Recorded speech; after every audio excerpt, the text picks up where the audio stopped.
you give us a kind of an idea of what it's like to be a States member on a daily basis? We kind of only see them in the States Chamber, in debates and things like that, or perhaps in our own parishes. So what's a kind of a day in the life of a deputy, let's say? I think it's incredibly varied work. I think a lot of people are under the misapprehension that the only time States members are working is once every 3 weeks when they're in the States Chamber.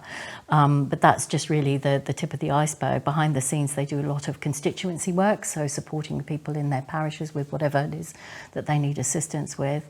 They can be a minister or an assistant minister, in which case they're attending meetings within their departments that they're working for, and also Council of Ministers meetings. They can be on scrutiny, either as scrutiny chairs or members of panels, working on reviewing the decisions made by ministers and their departments. So it's an incredibly full and varied role, and a lot goes on behind the scenes that the public are perhaps not 100% aware of. I was going to add to that, actually. When you see a proposition brought forward, or even a question brought forward in the States, there will have been hours and hours of work before that to get to that point, often involving our staff.